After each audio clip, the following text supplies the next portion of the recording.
agora a aula do nosso momento síncrono de saneamento e saúde pública do dia 23 de junho. Conforme já falado, essa aula será gravada para ser disponibilizada posteriormente no Moodle, e quem não sentir à vontade durante a gravação, peço que possa sair da sala e depois retornar ao final da apresentação. Então, pessoal, como a gente já vinha comentando lá no plano de ensino, hoje eu darei início um pouco falando sobre o histórico do saneamento básico no mundo e sua problemática quando há falta dos seus serviços essenciais.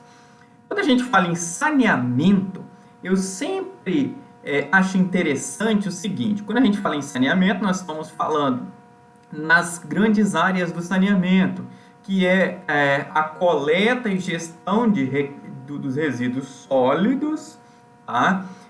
A drenagem das águas urbanas, coleta e tratamento do esgotamento sanitário e o abastecimento público de águas. Todas essas medidas visam garantir uma saúde a todos nós. Então, quando eu falo assim, saneamento público, a gente ouve muito em saneamento básico e saúde pública, a gente ouve muito em campanhas políticas municipais, alguns candidatos falando: eu vou investir no saneamento, na saúde e tal. Perguntem a eles quais são as grandes áreas abrangidas pelo saneamento, né? Porque é justamente isso que a gente estuda aqui na disciplina.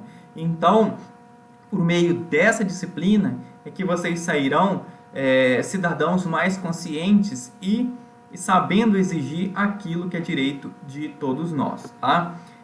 Aí, pessoal, só para a gente prosseguir, quando a gente fala em saneamento, são essas as grandes áreas, né? Abastecimento de água, esgotamento sanitário, drenagem urbana e limpeza urbana, coleta, destinação final dos resíduos sólidos. Então, abastecimento de água, vocês terão uma disciplina só sobre isso, tá? Vocês terão uma disciplina só sobre tratamento de efluentes e resíduos sólidos. E nessa disciplina aqui a gente vai ver drenagem e abastecimento de água voltados para a saúde pública, tá? Mas como que tudo começou? Tudo no mundo tem um começo. Esse começo é justamente o que a gente vai ver aqui.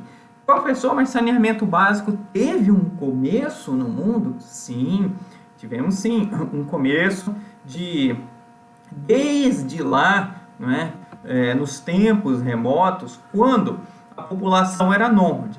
Até aí, tudo bem, porque todos os resíduos que ele gerava, resíduos sólidos e a parte de efluentes líquidas também, ficava para trás. Ou seja, ia ficando, a própria natureza se encarregava de decompor tudo isso.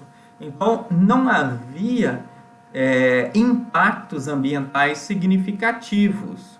Também não haviam grandes doenças, porque à medida que um ser desse estava infectado com alguma doença, ele acabava ficando para trás, né?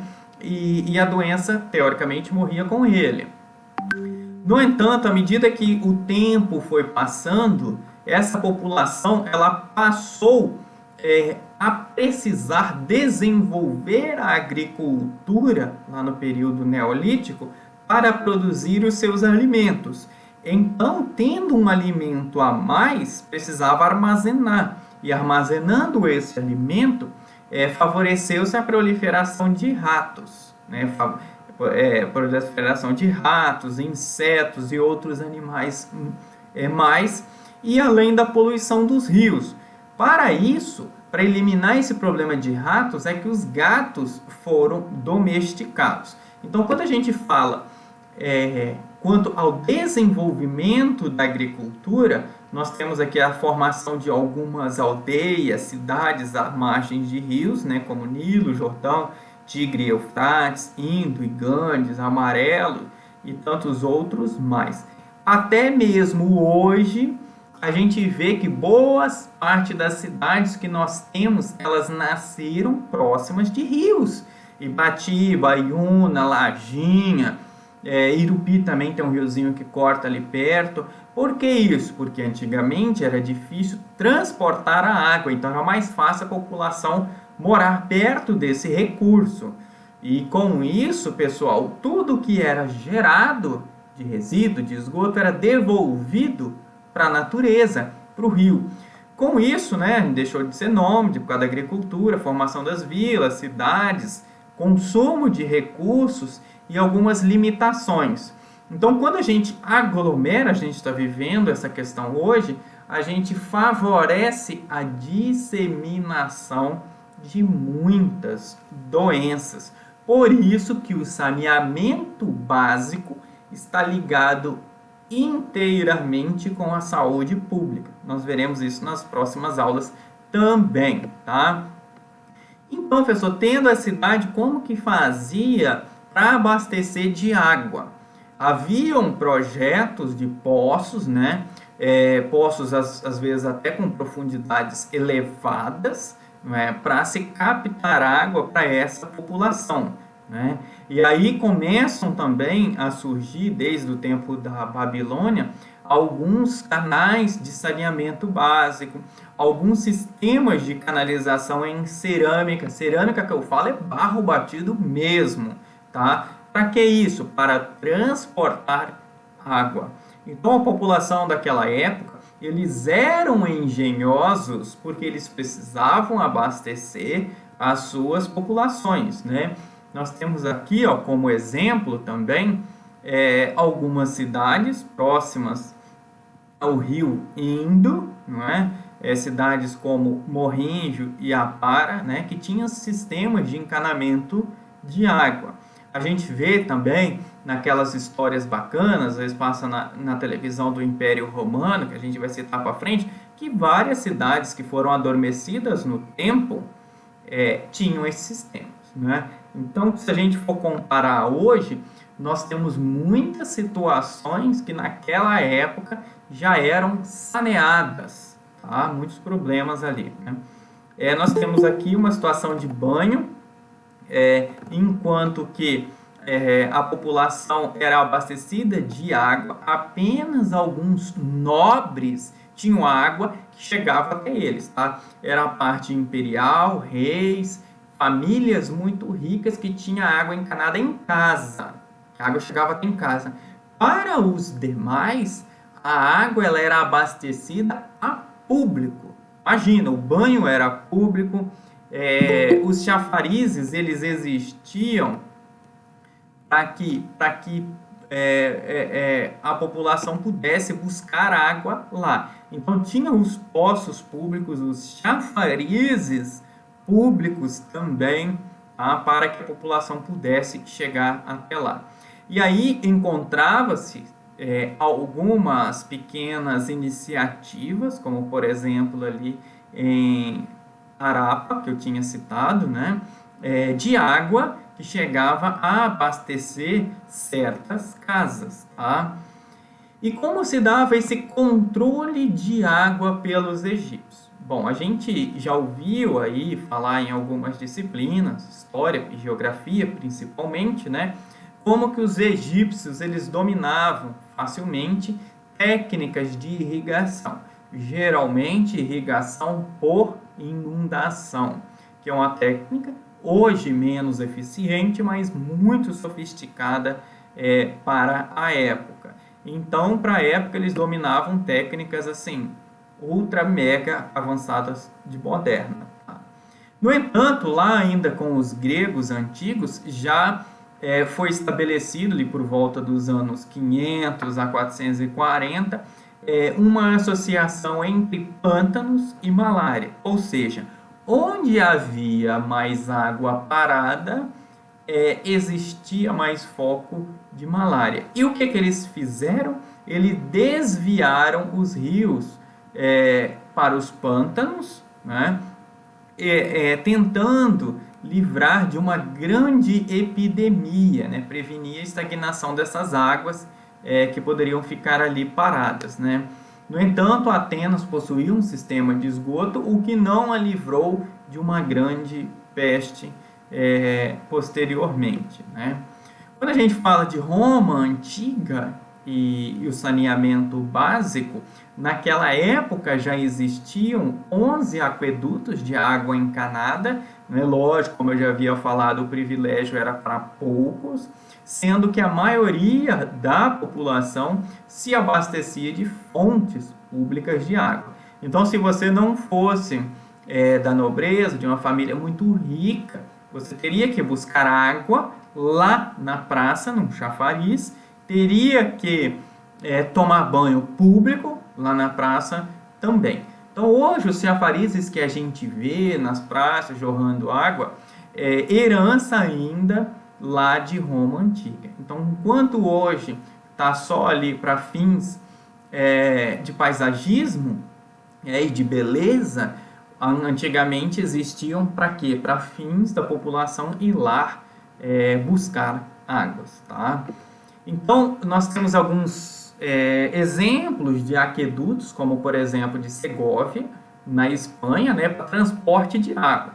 Muitas vezes a gente vê esses sistemas lindos, maravilhosos de arquitetura para aquela época e acha, nossa, que bacana, isso é simples para fins de embelezamento? Lógico que não. Antigamente corria a água ali em cima e havia uma declividade muito pequena a cada 1000 metros, né, já que não existiam condutos forçados, ou seja, tubos com motobombas aduzindo água, ou seja, fazendo pressão nessa água para que subisse montanhas. Então a água seguia por diferença de nível pela gravidade de um ponto para outro. Vou mostrar depois nesse vídeo. Esse vídeo ele mostra um pouco como que naquela época Cláudio, um imperador romano, construiu um grande império por meio de aquedutos. Então, no término da aula, eu volto aqui e apresento esse vídeo a vocês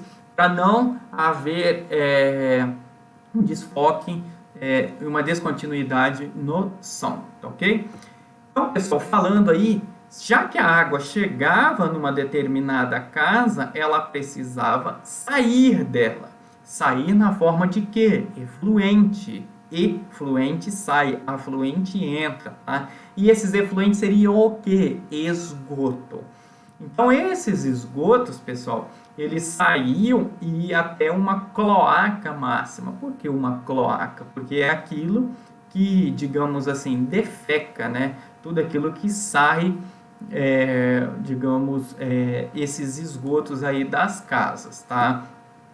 E com isso, houve-se, ali no século XIV, uma grande peste negra, né, uma grande epidemia dessa doença, proveniente dos porões dos navios que faziam esse trajeto do Oriente, que dentro deles traziam milhares de ratos, né, contaminados por uma bactéria chamada Pasteurella pestis, né? Então, esses ratos, eles transmitiam essa doença através da picada da pulga que estavam neles, né? Então, isso tudo problema de quê? Falta de saneamento básico que vem impactar lá na saúde pública. Então, nós temos alguns adventos, aí, como por exemplo, século XVI e XVII, já pavimentação de algumas ruas e construções de canais de drenagem. Esses canais grandes de drenagem, eles existiam para drenar também esgoto. Então, nós trazemos para a gente, na sociedade moderna, uma ideia de que a drenagem das águas pluviais também é para drenar esgoto. Não é, pessoal, tá? Essas águas de drenagem de chuva é simplesmente para chuva. O efluente, ou seja, o esgoto que sai das nossas casas, ele deve ter uma destinação para um tratamento específico, tá? Então, nós temos aí a evolução de como se deu um vaso sanitário. Parece ser uma coisa boba, mas não é. Era um objeto de muito luxo para aquela época. Eu vou mostrar isso depois nesse outro documentário rápido de como se deu a criação dessas redes e construção do vaso sanitário. Tanto é que existe até hoje essa expressão sentado no trono, porque alguns reis daquela época costumavam dar audiência enquanto usavam um vaso sanitário. Podem até achar graça, mas por ter sido um objeto de tanto luxo, para eles eram um motivo de usar para, entre outros meios aí. Então, com o advento da sociedade industrial, em meados ali do século XVIII, houve um grande êxito rural, né? A população passou-se a concentrar um pouco mais na cidade, intensificando os problemas de falta de saneamento, né? Então, nós temos alguns sistemas aí, o que foi conquistado com a Revolução Industrial, no entanto, nós temos vários problemas, né? Então, alguns cientistas surgiram naquela época, como Pasteur, né, que começaram a descobrir algumas doenças infecciosas causadas por micro-organismos patogênicos, como, por exemplo, a bactéria Escherichia coli, que até hoje é monitorada nos sistemas de tratamento e abastecimento de água, lá nas ETAs, né? A E. coli, como a gente costuma dizer, é um indicativo de contaminação fecal nas águas. Então, se há uma contaminação fecal, a gente vê isso com base na análise de coliformes fecais, não é? Que a E. coli é um dos indicadores. Se há contaminação, pode haver também o que? Transmissão de doenças, né? Então, nós temos alguns eventos aqui, como Lei de Saúde Pública, em 1848, Lei de Limpeza Geral, construções de alguns novos coletores de esgotos, né? em Londres, enfim. Tudo isso, pessoal, foi dado também com a colonização desses países por esses outros que eu acabei citando aqui, porque eles levavam a tecnologia em si, né? Então, um outro detalhe aí também, o uso do concreto armado em 1866 foi muito importante para os sistemas de drenagem, né? Sistemas de esgoto, eu apresento aqui algumas datas, né? Departamento de Saúde, pasmem, até então, os Estados Unidos não tinha um departamento de saúde, né? Então, como eu já tinha comentado, ter um sistema de saneamento era objeto das camadas mais privilegiadas.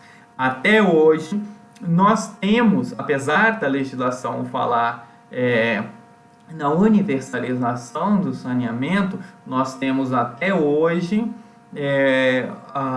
os serviços do saneamento sendo prestados nas camadas ainda mais privilegiadas da sociedade, né? Então, nós temos aqui uma visão fantástica, um sistema de drenagem lá no Japão, né? Tudo isso aí fica embaixo de uma cidade. Choveu muito, a água vai toda embora, tá? Não causa alagamentos, né? Então, e no Brasil, pessoal, como tudo isso deu, nós tínhamos falado, né? Nós temos aqui a 1500, um pouco para frente ali, a invasão e conquista portuguesa, a produção de açúcar, algo ainda bem agrícola, né?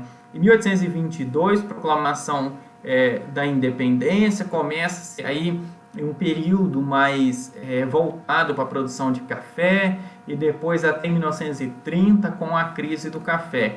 E nesse período nós tivemos, né, uma tecnologia, digamos assim, que veio de Portugal, como por exemplo o aqueduto da Lapa, os arcos da Lapa, né, que possui ali 270 metros de extensão, que foi construído em 1723. Para quê? Para transportar a água em cima ali, pessoal, conduzia-se água, como não tinha tubo de conduto forçado, a água escorria livremente, né? Em 1808, a abertura dos portos, né? Com a chegada ali da corte portuguesa, a população aumentando muito naquela época. E aí, como que se fazia para drenar, para tirar esses esgotos de dentro das casas, né?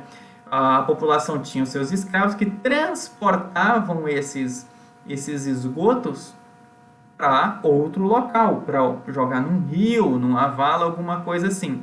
E esses locais de drenagem ficavam exatamente no meio ali da rua. Esses escravos, eles possuíam a pele toda manchada, porque quando caía esse esgoto na pele deles, esse esgoto passando ali por vários dias nesse estrume que foi ali fermentado, por ter muita quantidade de enxofre que gera o odor, ele também é ácido. Então, por ser ácido, caía na pele desses escravos e eles tinham a pele toda manchada. E eles eram chamados de tigres, porque transportavam o esgoto num balde na sua cabeça, né? Vira e mexe caía com certeza um sobre a cabeça deles, né? E aí tinha-se já em 1840 uma empresa que transportava por meio dessas carroças, tá? Águas também, fazia todo o transporte ali em pipa, né? De 1830 a 1851 houve 23 epidemias letais no Rio de Janeiro de febre amarela.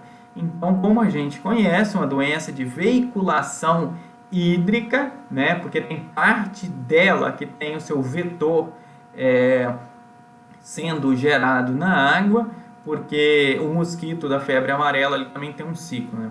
E aí, a partir ali do século XIX para início do século XX, São Paulo começou a ter ali chafarizes, né? Como eu tinha comentado, né? Sistema Cantareira que existe até hoje para abastecimento público em São Paulo, né, de água encanada, um dos maiores da América Latina, surgiram também nessa época. Tratamento de água em Porto Alegre, sistema de decantador em Etas, como eu já tinha falado, ainda naquela época. E no início do século XX começou-se a pensar em saneamento básico. Toda vez que a gente pensa em saneamento básico, a primeira ideia que vem na mente é que o saneamento básico é tratar a água. Não é só isso, como a gente já falou, tá? Então, em 1900, devido a uma grave situação, o médico Emílio Ribas realizou uma grande campanha contra a febre amarela, né, atacando os focos dos mosquitos ali. Em 1903, sucesso de Ribas, Oswaldo Cruz lutou para erradicar essas grandes epidemias, né? E também foi considerado ali um médico especializado grande em saúde pública, que foi depois ocupar um cargo como diretor de saúde pública lá. Já em 1904, o mesmo Oswaldo Cruz, que trabalhou tanto para a erradicação de algumas doenças, fez tanta pressão para que se houvesse a vacinação, que a população acabou sendo ali meio contraditória, né, se revoltando à vacinação. Um outro também muito importante, uma personagem muito importante no saneamento básico foi Saturnino de Brito. Em Vitória nós temos ruas com o nome dele, Belo Horizonte, várias outras cidades, porque ele foi o cara responsável por vários canais de drenagens de água. Então Santos até hoje referência em saneamento básico e qualidade de vida, graças a Saturnino de Brito, enquanto que uma outra cidade chamada São Vicente, que é divisa com Santos, tem um IDH bem mais baixo, tá? Então nós citamos aí Belo Horizonte, inauguração da cidade em 1897, né? Foi um grande marco para a cidade, tendo aí um sistema de água e esgoto projetado por Saturnino de Brito, né? E a partir dos anos 40, por exemplo, né, nós tivemos aí o período de Vargas, tivemos a criação de várias instituições no Brasil.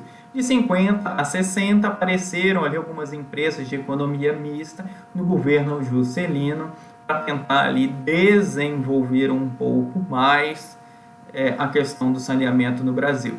E nós temos de 50 a 60 também, com o governo militar, né, a criação de alguns fundos, né, e desenvolvimento de alguns sistemas de tratamentos de água, alguns planos também de saneamento e outras coisas mais voltadas a essa questão.